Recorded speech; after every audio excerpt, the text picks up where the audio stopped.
Okay, so if you remember last class, we have discussed about valence bond theory and we have done few complex also based on that. So today what you are going to learn is about the limitations. Okay, in that valence bond theory, what are the limitations which the valence bond theory could not explain, the failure of the valence bond theory. So if you have seen there, the first thing itself, I told you there was number of assumption. We started with an assumption itself, okay, that metal has the empty d orbital, and then these ligands will approach the metal. Before that, the metal will undergo hybridization. They will make those empty orbitals available for them, and then the ligands will come and overlap on those empty orbitals.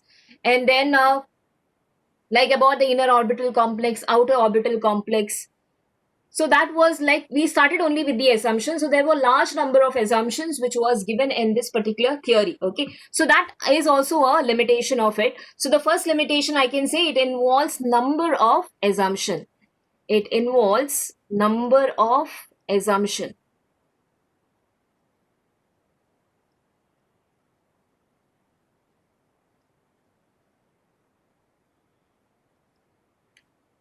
Now the second thing is, it did not distinguish between the weak field and the strong field ligand. Okay, for us, correct information was not given to us whether the ligand which is present with the metal atom, it's a weak field ligand or a strong field ligand. This whatever idea we have got about the strong and the weak field ligand is because of the later theories which came up. Okay, so they had to tell us whether the particular complex in that the ligand is a strong field or the weak field ligand. Only then we can go with the explaining the bonding process. Otherwise we can't do that. Okay, if information is not given to you, then you can't explain whether the type of pairing will take place in the metal atom or it will not take place. Okay, so that was not distinguished by the valence bond theory, okay, which was put forward by Paulin. So he did not explain about this. He was not able to distinguish. So it does not distinguish between the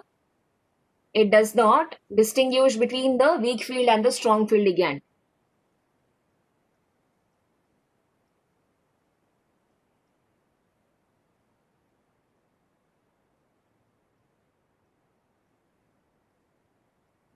Between the weak and strong ligands. Okay. So unless it is given to us, we can't make out whether the ligand is a strong field ligand or a weak field ligand. Or what else they can do is, in the complex, they have to tell us whether the number of how many unpaired electrons are present. So with that, we can get an idea that the because of the presence of the ligand, the electrons in the metal atom might have got paired or whether they have not got paired. Okay, so if they give you a complex and they tell you how many unpaired electrons are present in that, then with that idea, at least that information also would be enough for us to find out. Okay, so that like has to be given. Otherwise that bonding process only you can't explain. So it's like the whole theory becomes a waste. Okay, if they don't give the correct information to us, we will become helpless and we can't explain anything based on no information. Okay, and then they even didn't tell anything about the color. If you see the whole bonding process, we have explained, but then there was no mentioned about the color, like what type of the color the particular complex will exhibit. So it does not explain the color exhibited by the coordination compound. So that will be the third limitation. It does not explain the color.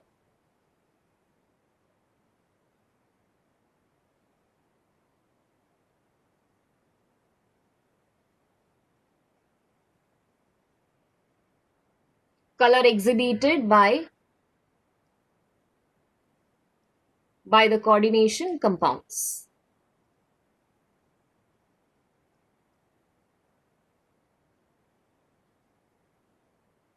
Okay. And the next limitation is about, it does not give you any quantitative interpretation of the magnetic data. Okay, like they don't tell you how much is the magnetic moment. That quantitative explanation is not done by the valence bond theory. Okay, so that also is the limitation. It does not give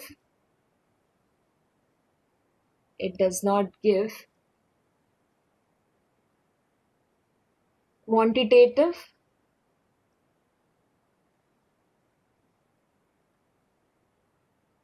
interpretation of magnetic data. And even about the stability, the complex which is being formed, whether they are kinetically stable or thermodynamically stable, also is not been explained. Okay, so it does not even tell us whether the complex is stable or not. Okay, does not explain the stability. It does not explain the thermodynamic as well as kinetic stability. Thermodynamic or kinetic stability.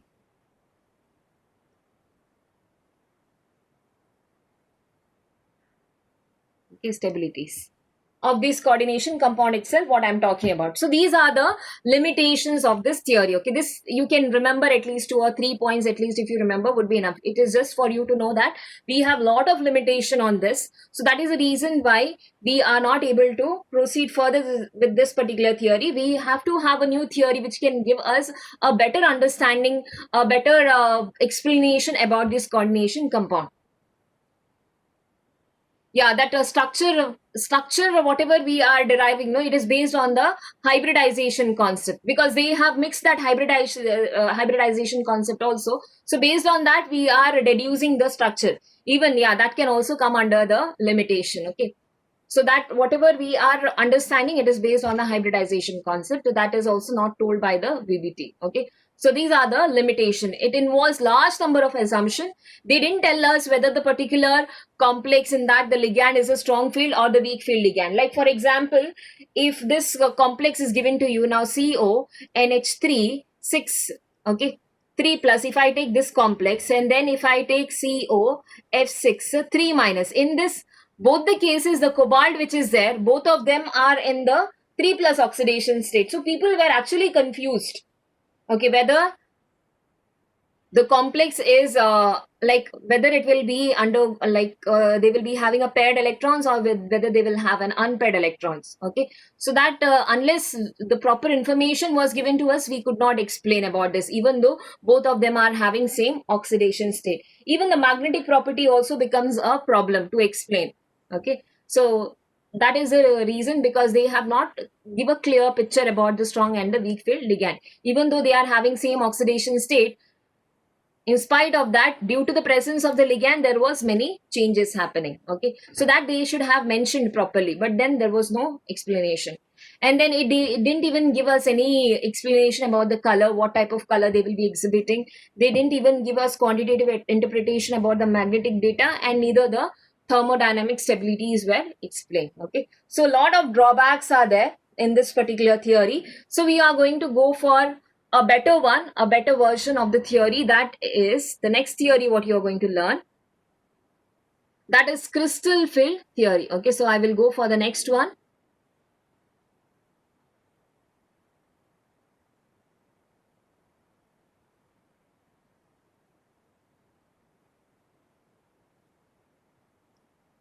That is crystal field theory.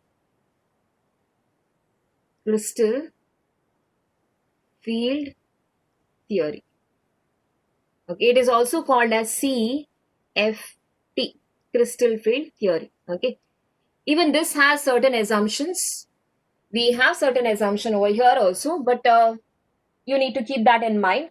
So what is the first thing which they tell here? Okay, first thing they say that here the CFT is there. No, in that you have a central metal atom, and then there are ligands. Okay, so these are considered as point charges. Like central metal atom which is there, that is considered as a positive charge. Okay, that is considered as a positive charge. You can just write down this, students. Okay, because they don't ask you the theory part of it, but they will ask you to explain the different complex based on this theory. So whatever I'm writing here on the screen, whatever points I'm explaining, you can jot down those points in your book. Okay, so here I told you central metal atom, they are taking as a positive charge, and then these ligands which are there, these are considered as a negative point charge. Okay, they are considered as negative point charge. These are considered as positive point charge, and then here the ligands are considered as negative point charges. Okay, like for example, I minus, F minus, Cl minus, Br minus, all that will be considered as a negative point charge. Means they are considering them as a charged species. Okay. And then your ligands which are neutral, yes, they are considered as dipoles. Okay, so the one which are neutral, the ligands which are neutral, that are considered as dipoles. You know what our dipoles are. Dipole means the one where there is a two charge separation. Like for example, if I take water now, H2O, water molecule is like this. Okay, in that you have oxygen which is negatively charged, so they will be carrying a negative charge on them, and then this hydrogen will carry a positive charge on them. Okay, so these are considered as dipoles when you have a molecule, because there are different atoms which are present in the molecule. So the one which is more electronegative obviously will have more electron density towards them, and the one which is little electropositive, they will be losing those electron to the electronegative species, so they will carry a positive charge on them. Okay, so this is leading to a dipole in them. Even ammonia molecule, if you take, you know how ammonia molecules are. NH3 is in this way. Okay, so here nitrogen will carry a negative charge, whereas all the hydrogens over here will carry a positive charge. Okay, so this is a dipole creating two poles. Polarity is created, one negative and the other one is positive. Okay, so ligand which are neutral, they are considered as dipole, and the one which are just having the charges on them, they are just considered as a negative point charges. Okay, now basically this theory, crystal field theory, they don't explain about the covalent character. Okay, what they are considering here is, they say that when you have a positive charge present and then you have a negative charge present, so between this positive charge and the negative charge, always, you know, there will be a electrostatic force of attraction, because these are positively charged and these are negatively charged, so there will be a electrostatic force of attraction. So due to this electrostatic force of attraction, the central metal atom and the ligands are held to each other. So this positive charge is our central metal atom, and these negative charges are our ligands. Okay, so these two are held to each other. This positive and the negative ones are held to each other by electrostatic interaction. Okay, so they are held to each other by electrostatic interaction, means the interaction between them is purely electrostatic in nature. So that is the second point of this particular theory, where they are saying positive and negative charges, like how ionic compounds are there, no? So basically they are saying that these particular coordination compounds are almost like how the inorganic compounds are held to each other, like that only how they are formed, like that only this particular coordination compounds are being formed. Okay, so this becomes one drawback also, because they are not talking about the covalent character of this particular species. They are only talking about the ionic character. The positive and the negative are held by the electrostatic force of attraction.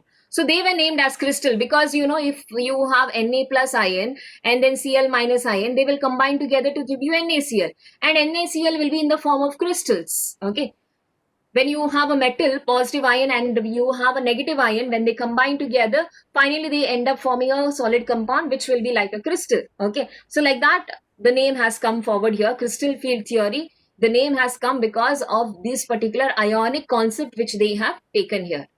Okay, so that was the second one.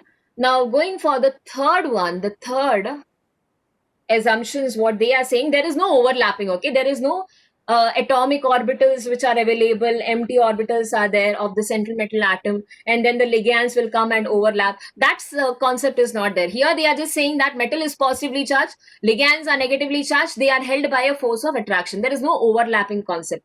So this, there is no overlapping. Okay, there is no overlapping of the atomic orbitals. Overlapping of atomic orbitals of what? Central metal atom and the ligands.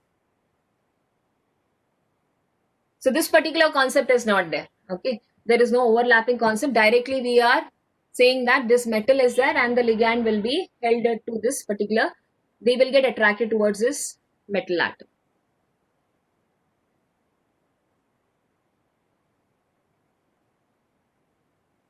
Okay, next one, the next particular assumption is that when this metal atom is present before the ligand has approached. Okay, when you have this metal atom in the absence of the ligand, I'll write here, in the absence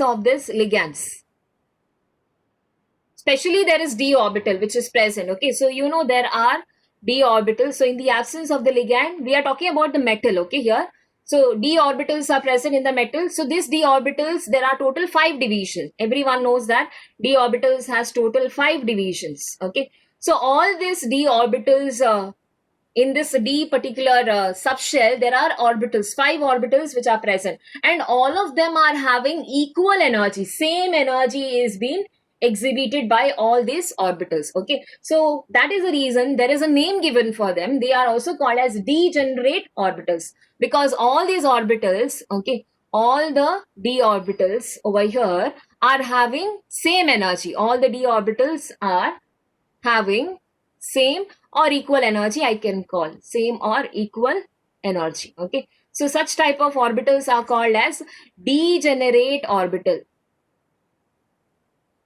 Degenerate orbital. Okay, so these orbitals initially, when the ligand has not come, okay, the ligand has not approached this particular metal. Okay, now when the metal was all alone, they had their d orbitals, and 5 d orbitals are there, and all the d orbitals in them are having equal energy. Okay, so that is the reason why they are also named as degenerate orbital. Now, how are the shapes? Let me explain you the shape. You have studied last year. If you could recall, can you tell me the names? What are the names of these 5 d orbitals which you have studied? If you could remember, you can tell me. Yes, very good.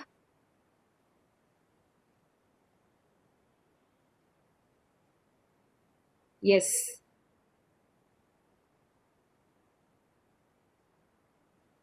I'll write it here only. Okay, I'll draw this d orbital. 5 divisions are there. Yes, correct. Yes, others can also answer. So there is dxy. Very good. Okay, dxy, dyz, dxz, then dx square minus y square, and then we have dz square. Okay, if you could remember the shape of this 5 d orbitals we are having. Okay, I will draw the shape below this. So if you remember this dxy which is there, I want you all to remember this, because if you can remember the orientation of these particular orbitals in this d subshell, only then you will be able to understand how the changes occur when the ligand approach this particular metal atom. Okay, so I want you to keep all these things in mind. So whatever I am doing on the screen over here, please do write down. Otherwise, you will not be able to follow what is happening. Okay, so here I said initially in the absence of the ligand, this metal are having d orbitals. 5 d orbitals are there, and all these d orbitals are having equal energy. Okay, and these are the d orbitals. So if you talk about now xy, yz, and xz, in them the orbitals are, it's double dumbbell shape. Okay, and these lobes are present in between. If you remember, okay, they are like in the 45-degree angle. If this is the axis, okay, in between that you will find these lobes present. So here I will label this as x and then this particular axis as y. So if you have now yz also, you can label this as y and this as z. Even in them, the lobes are in between the axis. Okay, I am drawing here in this way only so that you understand. So, but you need to keep in mind, where you have these two axes, in between those axes, these orbitals are present. Similarly for xz also, I will label this as x and this as z. So even in them, these orbitals are in between. Okay, so lobes are in between. Now coming to dx square minus y square, in this one, okay, I will change here because these three are similar type. You can see xy, yz and xz. All these three are of same type of, they are having same type of orientation. But then this one, that is dx square minus y square. So if this is x axis and this is y axis, these lobes are on the axis this way. Okay, so on the x axis you will find, and on the y axis you will find the lobe. And then coming to the z, so you will find the lobe on the z-axis this way. Okay, so this is z-axis and then there is a circle. So this is how the shapes are. So if you see here, these are called as non-axial set. These three are there, no, because they are not present on the axis. So they are non-axial set. This I can name them as non-axial set. Okay, because they are not on the axis. Whereas these two are there, they are present on the axis. So I can label them as axial set. Okay, these I will name as axial set because they are present on the axis. And there is one more name which is given to them. Okay, this non-axial set is also called as T2G. Okay, there is one more name for them. It is also called as T2G, means triply degenerate. These three are having almost equal type of energy also they will have. And then these two are called as doubly degenerate. So they are also denoted by a name that is Eg. Okay, so they are called as Eg orbital, and these three are called as T2G orbital. So T2G stands for triply degenerate and Eg stands for doubly degenerate. Okay, so that is in the absence of the ligand. The fourth point which I explained to you. Now, when the ligand comes, that time what will happen? These are in the absence of the ligand which I told you. Okay, so I'll go for the next point.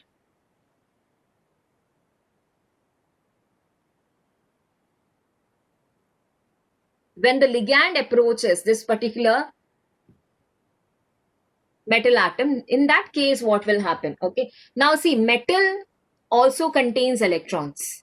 Metal contains electrons and this ligand also has electrons. So if two electrons approach each other, what will happen? You know, electrons and electrons are of like charges, so there will be repulsion created. Okay, so when you have metal which are having electrons in them and the ligands are also coming with their electrons, so what will happen is there will be a repulsion created between the metal and the ligand. Okay, so that is the next point. Okay, so there is a repulsion when these two approach each other. Now I am talking when the ligand is going to come towards the metal atom. Okay, so there is a repulsion created. There is a repulsion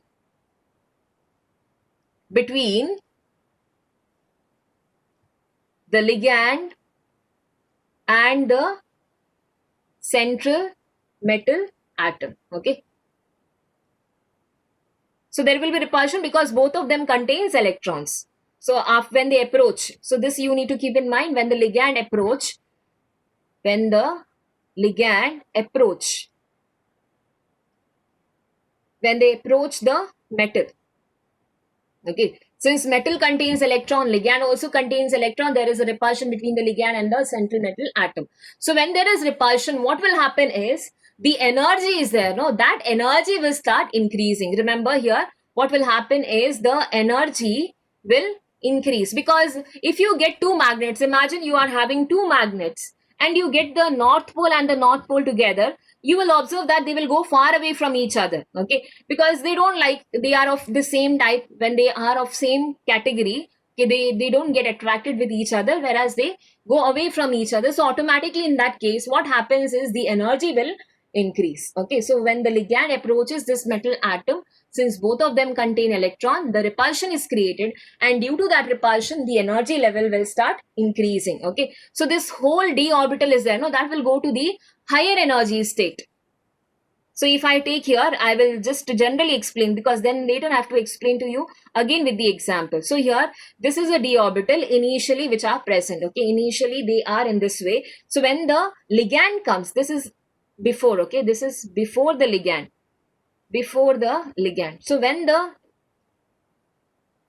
ligand comes, imagine if the ligand has come, so this will go to the higher energy state. Okay, so I've taken them, I've lifted them little up, so they have gone to the higher energy state. Now when they go to the higher energy state, all of them will not experience the same repulsion. Okay, because that you have to keep in mind which orbitals are present on the axis. So the one who are there on the axis, they will experience more repulsion, and the one who are in between the axis, they will experience less repulsion. So that depends from where the ligand is going to approach. I will repeat this once again.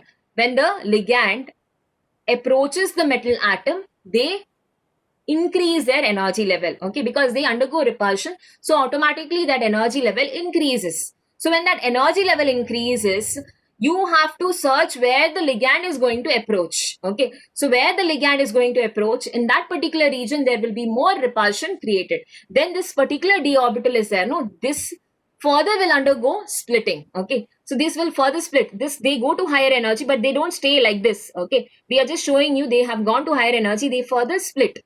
They will split up like this. Okay, that I will tell you how do they split up. Whether they split up into EG and then T2G, where does the T2G go and where the EG goes, that depends on what type of complex you are explaining. It is not same for everything. Okay, but you remember when the ligand comes, when the ligand has come here, when the ligand has approached,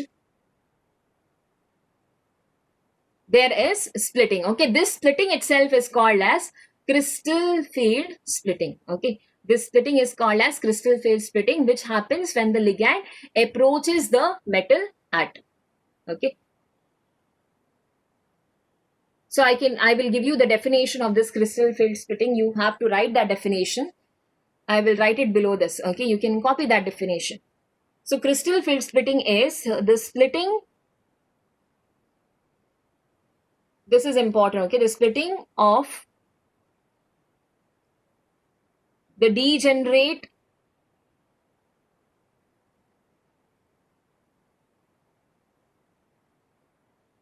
orbitals of metal in the presence of ligand. In the presence of ligand is called as crystal field splitting. This is called as crystal field splitting.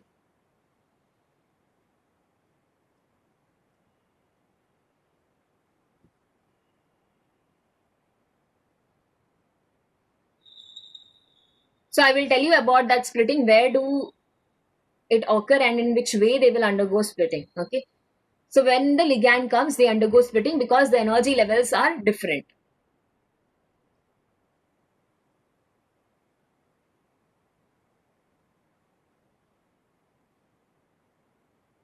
See, I'll repeat everything once again.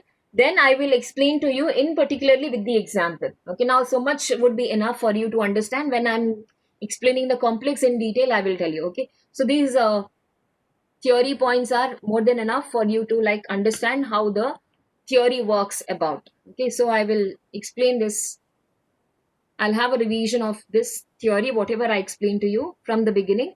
See, I started saying that here in this crystal field theory, there is a metal atom which is considered as a positive charge, and then the ligands which are approaching this metal atom, they are considered as a negative charge. Okay, so those the one which carries the charges on them, they are considered as point charges. But if they are molecules, neutral molecules, they are considered as dipoles because there are two charge separation taking place. Okay, not one.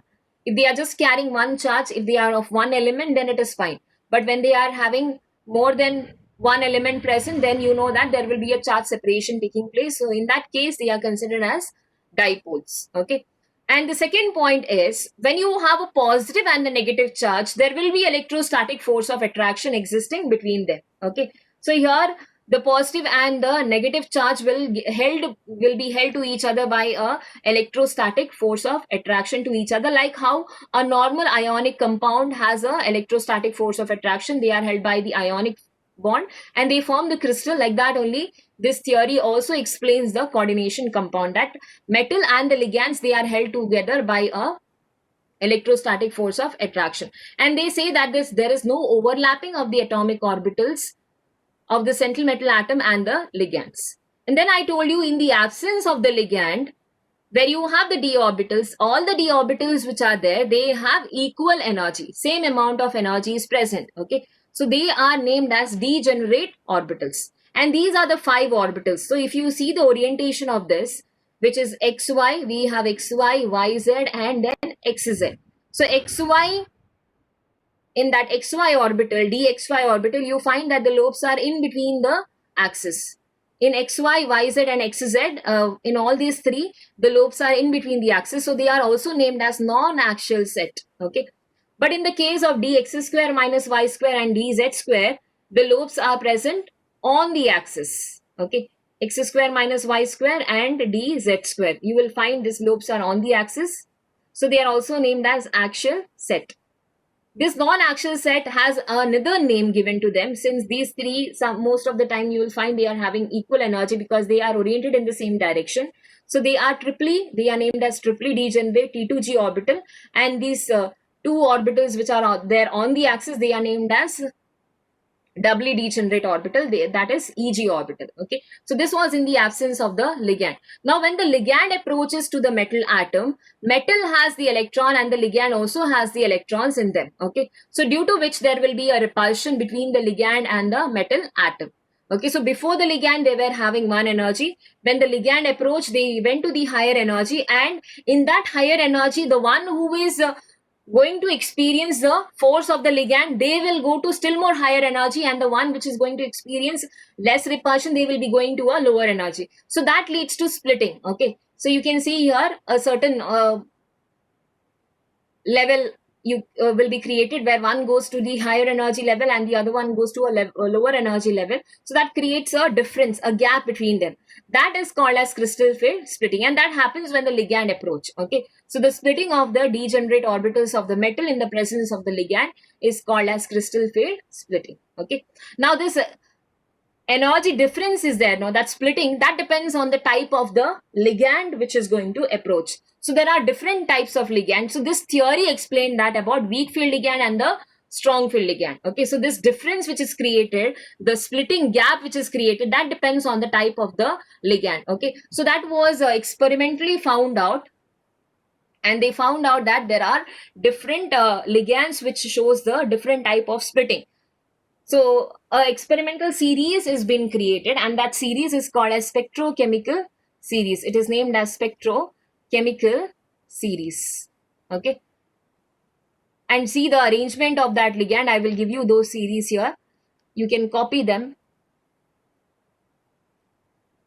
So the first one which we have is the iodine, which is like a weak field ligand. Okay, this is weaker one. They are arranged in the increasing order of their field strength. Okay, so that series is spectrochemical series. So I minus comes first, means they are weak field ligand. Then you have Br minus. You can imagine the halogens. So lower halogen, iodine is little less electronegative, no, compared to other one. So I minus, and then you remember Br minus, SCN minus, that is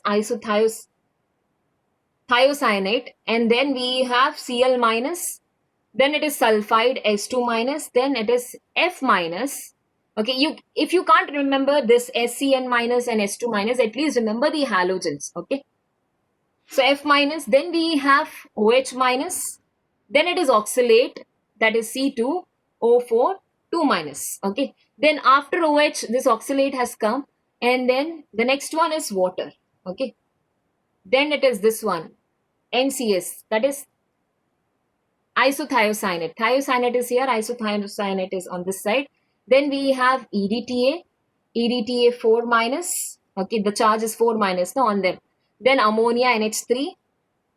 Then it is EM, and then CN minus, and then the last one is CO, that is carbon monoxide. So this is the strongest one. So here the series arrangement which I have given to you, okay, this is based on the increasing order of their field strength. That itself is called as spectrochemical series, okay, where the ligands are arranged in the increasing order of their field strength. So you can write down, they ask you what is spectrochemical series, then the definition is this.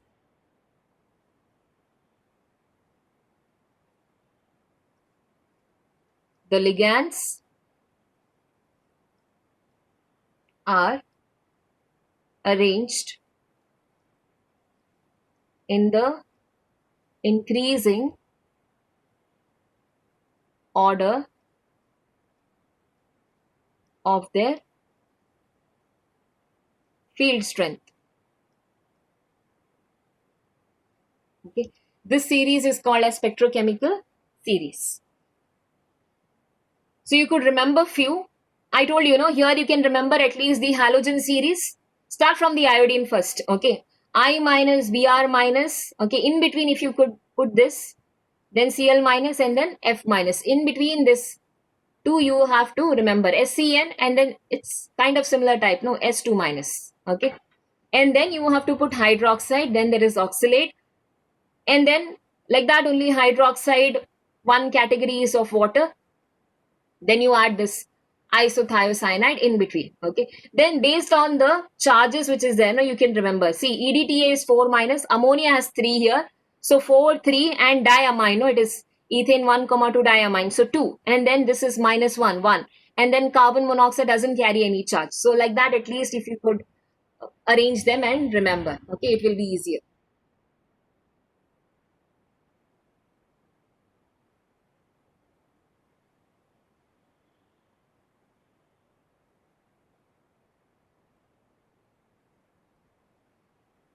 So I will be starting with the crystal field splitting in the octahedral complex. Okay, so we will begin with that.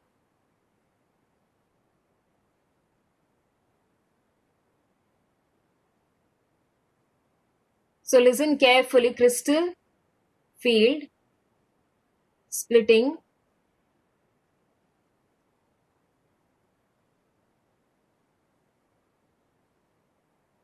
in octahedral complex.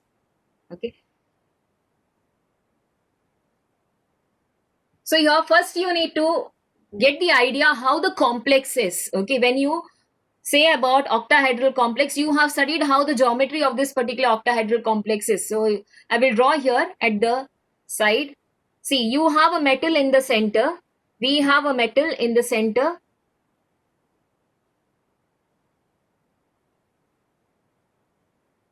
So metal is present in the center, and then you know there are 4 ligands on the plane, and then you have 2 ligands, one up and one down. Okay, so you need to keep this geometry in mind. So here I am drawing this.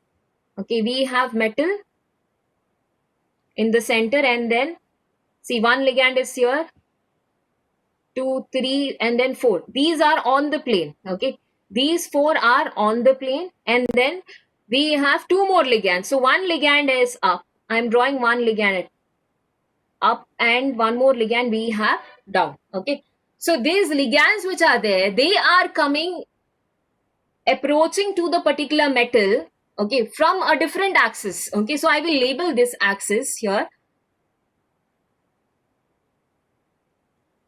So I will label this as x-axis. Okay, this I am labeling as x-axis, and then here this I will take as y-axis, and this side, this upper one is there, no, from this region, that I will label as z-axis. Okay, I hope you are able to see this different colors. So here this is x-axis. Okay, so here we have x-axis, and then we have y-axis, and then we have z-axis. Okay, so you need to keep this in mind. Metal is there in the center, and the ligand are going to come from 3 different axes. Okay, so if the metals are going to come from, ligands are going to come from 3 different axes, where are the orbitals of this particular metal present? Okay, so here which orbitals are present when where the ligands are going to approach them? See, now here on the axis you need to keep in mind which orbitals are present. So you know, on the axis the orbitals which are present are on these axes. Okay, that is this x-axis, y-axis and z-axis. So 2 orbitals are there, that is dx square minus y square, and then we have dz square. These 2 orbitals you will find them on the axis where the ligands are coming. Okay, and then we have the other 3 orbitals, that is d xy, d yz, and then we d xz, which are present in between the axis. Okay, so what do you think, who will experience more repulsion? Initially the metal was alone, all alone, but when the ligand is going to come, approach the particular metal, okay, if they are going to come on these particular axes, see, this is how the geometry is. So we already have a complex with us. Using that complex, you are explaining how the splitting might have taken place. So you tell me now, which particular orbitals will experience more repulsion? Wherever that particular area they are going to come, those orbitals will experience more repulsion. So you see here on the axis, the which type of, like, which orbitals are going to experience more repulsion, because ligands are going to come from x-axis, y-axis and z-axis. So that means dx square minus y square are present on the axis, and dz square are present on the axis. So these orbitals which are present on the axis, they will experience more repulsion. And the one who are present in between the axis, see, they are not going to experience much repulsion. They will also experience repulsion, but not as much as how much the one which are present on the axis are going to experience it. Okay. So here what is being observed is these orbitals which are there, that is these axial orbitals, okay, these axial orbitals, they experience more repulsion, and the one which are present in between the axis, they are found to experience less amount of repulsion. Okay. So then the splitting of these energy level takes place. Students, I will